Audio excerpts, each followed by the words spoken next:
Bon, on est proche de la villa qu'on a filmée avec le drone. Mais apparemment c'est compliqué d'y entrer, il y a une barrière tout autour. Mais maintenant qu'on la voit de près, on se dit qu'il y a une chance que ce soit... Ah, elle est là. On a trouvé la statue, elle est juste là. Tu m'étonnes qu'on la voyait pas depuis le drone. Bonjour à tous et bienvenue dans ce nouvel épisode d'Historia, le 11e. Comme d'habitude, je suis accompagné de mon frère Malko et aujourd'hui on retourne à Berlin, mais cette fois pour explorer le camp de Wünschtorf. C'est tout simplement le plus important camp militaire de la Deuxième Guerre mondiale et un symbole de l'occupation soviétique après 1945. Et la grande particularité de ce camp est que presque 25 ans après son abandon, il est toujours en très bon état. Comment ça se fait ? Grâce à une personne, Monsieur Neumann, qui après y avoir travaillé durant l'occupation soviétique, protège du mieux qu'il peut ce lieu unique contre le vandalisme et les affres du temps. Donc accrochez-vous parce qu'on est parti pour un bon petit voyage dans le passé. Mais avant de commencer, un peu d'histoire. Le camp de Wünschtorf est formé en 1871, en même temps que l'Empire allemand. Situé aux portes de Berlin, il est constamment agrandi pour devenir en 1935 le quartier général de la Wehrmacht. C'est depuis ce camp que tous les ordres sont donnés aux armées allemandes durant la Deuxième Guerre mondiale. Mais en 1945, Wünschtorf est envahi par l'URSS, tout comme Vogelsang ou Krampnitz, qu'on a déjà visité. Je vous encourage donc à aller voir les vidéos si c'est pas déjà fait. Avec une surface de 590 hectares, 50 000 personnes et plus de 1000 bâtiments, Wünschtorf devient le plus grand camp de l'armée rouge à l'étranger. À l'époque, il est surnommé le Petit Moscou ou encore la Cité interdite. À l'intérieur de cet immense camp, il y a tout, des piscines, des salles de gym, un théâtre, un sauna et cerise sur le gâteau, deux immenses statues de Lénine. Une en parfait état juste devant la caserne des officiers et une deuxième perdue quelque part dans une partie complètement abandonnée du camp qu'on tentera de trouver à la fin de notre exploration. Et ça c'est plutôt cool car il faut savoir que la plupart du temps, ces statues ont été retirées pour les préserver ou alors complètement détruites après le départ des troupes soviétiques.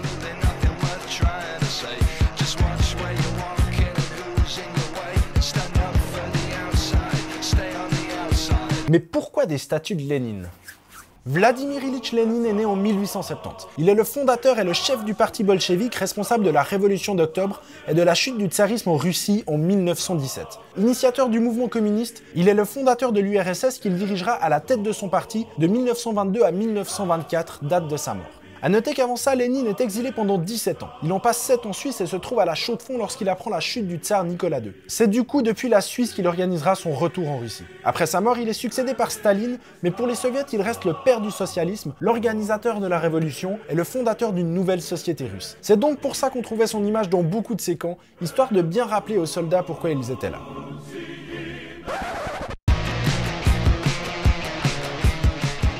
Mais en 1991, le communisme s'effondre et en 1994, toutes les troupes soviétiques se retirent d'Allemagne, laissant ces petites villes militaires à l'abandon. Voilà, c'est tout pour la partie historique. On va passer maintenant à l'exploration du camp. Et pour commencer, on va directement aller dans la partie la mieux conservée, donc l'ancien complexe sportif allemand qui est devenu la caserne des officiers pendant l'occupation soviétique. Cette fois, pas besoin de se dénicher un trou pour se faufiler discrètement à l'intérieur du camp. C'est Monsieur Neumann qui nous ouvre gracieusement les portes de cet endroit. Et après avoir marché à peine 200 mètres dans la forêt, on se retrouve nez à nez avec Vladimir Ilyich Lénine.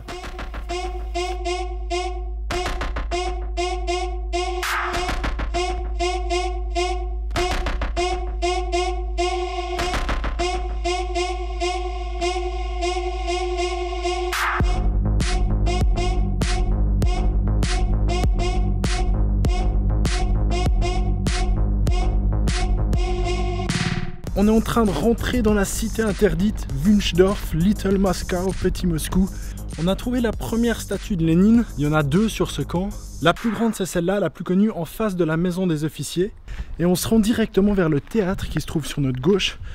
Le théâtre qui devrait être en état presque parfait, presque d'époque. On se réjouit de voir ça de nos propres yeux, mais si c'est vrai, on est en route pour une putain de visite.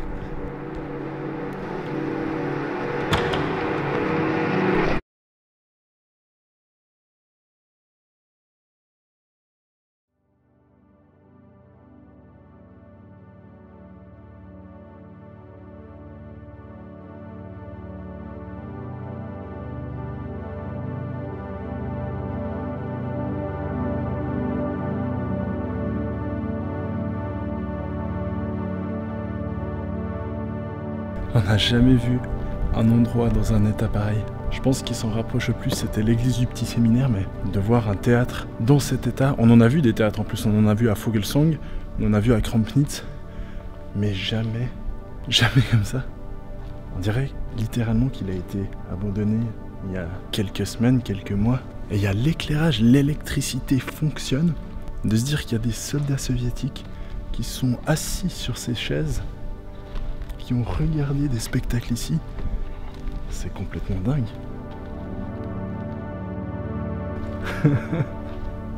Malko qui est en train d'utiliser les rideaux. Petit test des sièges, si à l'époque ils étaient mieux assis que maintenant ou pas. C'est plutôt agréable. Sur 10. Un 8. Les appuis, coudes ils sont pas ouf quand même. Mais t'es bien assis, mais ouais, fallait pas prendre beaucoup de place.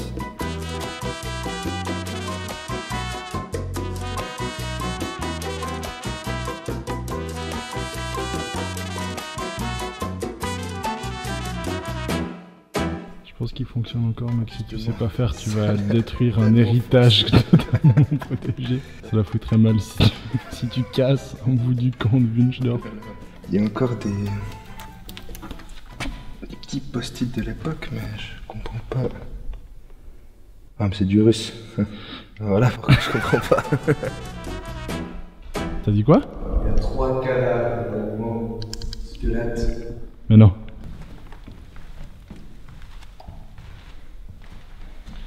Ah, c'est glauque. Ouais, c'est glauque. Je me demande s'ils appartenaient à quelqu'un, genre du camp. En tout cas, ça devait être quelque chose, sinon ils les auraient pas, genre. C'est super bizarre. C'est super bizarre, putain. T'attendais pas à ça. Putain, t'attendais pas à ça non plus.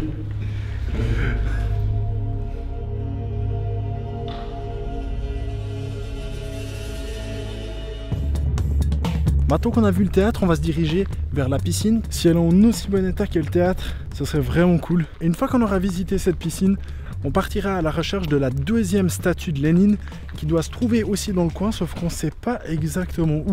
Du coup, ça va être le dernier petit challenge de la journée, essayer de trouver cette deuxième statue. Comme ça, on pourra dire qu'on a vu les 2 statues de Lénine qui se trouvent dans la cité interdite de Wünsdorf. Ah, oh putain. Ah ouais. Mec. Oh, putain, c'est ouf. Doing it right, everybody will be dancing and we're feeling it right. Everybody will be dancing and be doing it right. Everybody will be dancing and we're feeling alright. Everybody will be dancing tonight, doing it right. Everybody will be dancing and we're feeling it right. Everybody will be dancing and be doing it right. We're feeling alright. Everybody will be dancing tonight, doing it right. Everybody will be dancing and we're feeling it right. Donc on se trouve à côté de la piscine du camp de Wünsdorf. Et cette piscine a une histoire un peu spéciale parce que outre le fait qu'elle était utilisée pour les soldats pendant l'occupation de ce camp, elle a eu un rôle juste avant les Jeux Olympiques de Berlin en 1936. Donc tous les athlètes qui venaient des autres pays étaient hébergés dans le village olympique, sauf les athlètes allemands qui eux se trouvaient ici et s'entraînaient dans cette piscine pour les Jeux Olympiques de 1936 à Berlin. Donc bien sûr les athlètes qui faisaient de la natation.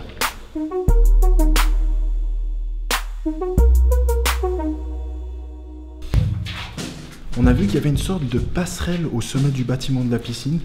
La vue doit être plutôt sympathique depuis là-haut. Le seul problème, c'est qu'on ne sait pas comment y aller. Ça devrait être quelque part par là, je pense. C'est pas de ce côté. Par là. Elle est là. C'est ça. Je crois qu'on a trouvé la passerelle. Elle doit être en haut de cet escalier.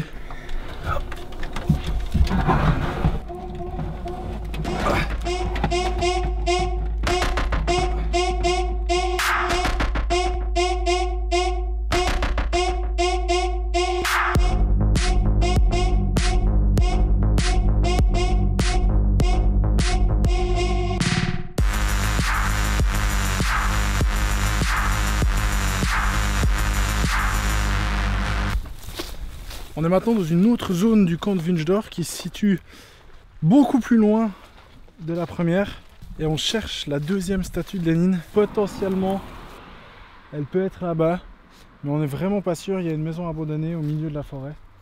Du coup, on va essayer de faire voler le drone, voir si on peut récupérer quelques informations comme ça, voir si on peut voir la statue, histoire d'être sûr qu'elle est là-bas avant d'y rendre. Et si ça marche, on aura trouvé notre deuxième statue de Lénine.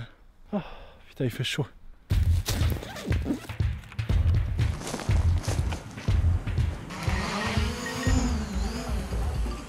Je vois la tour. Ah, je vois la baraque. Ouais, mais elle est vraiment paumée au milieu de la forêt, quoi.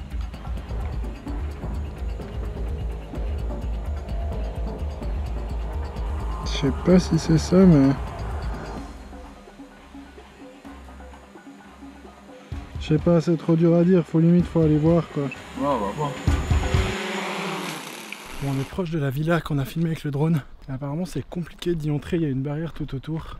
Mais maintenant qu'on la voit de près, on se dit qu'il y a une chance que ce soit... Ah, elle est là. On a trouvé la statue, elle est juste là. Tu m'étonnes qu'on la voyait pas depuis le drone. Donc apparemment, on a trouvé la deuxième statue de Lénine. On touche au but les amis, on y est presque.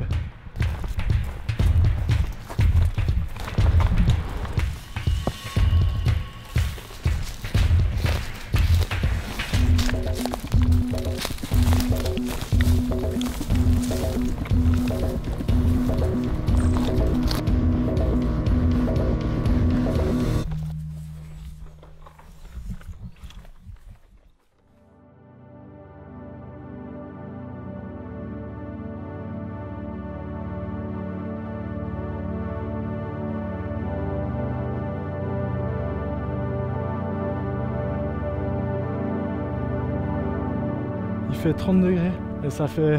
On est incapable de faire les calculs, mais ça fait beaucoup trop d'heures qu'on est debout et qu'on explore ce camp.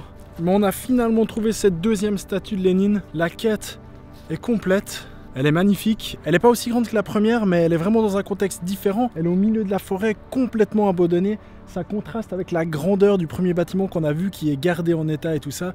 Et ces bâtiments qui sont de la même époque, mais qui sont complètement abandonnés. On voit les ravages que le temps fait sur ce genre de pièces, de sculptures ou de bâtiments, mais c'est vraiment impressionnant. C'est terminé pour cette visite du camp de Wünsdorf. C'était un sacré voyage dans le temps et c'est vraiment impressionnant de pouvoir explorer un lieu aussi bien conservé après toutes ces années. J'en profite pour remercier Monsieur Neumann pour tout ce qu'il a fait pour préserver cet endroit. N'oubliez pas de partager cette vidéo si vous l'avez aimée. Regardez les autres épisodes d'Historia sur la chaîne YouTube de Tataki. Nous on se dit à la prochaine pour un nouveau lieu et une nouvelle histoire. Ciao!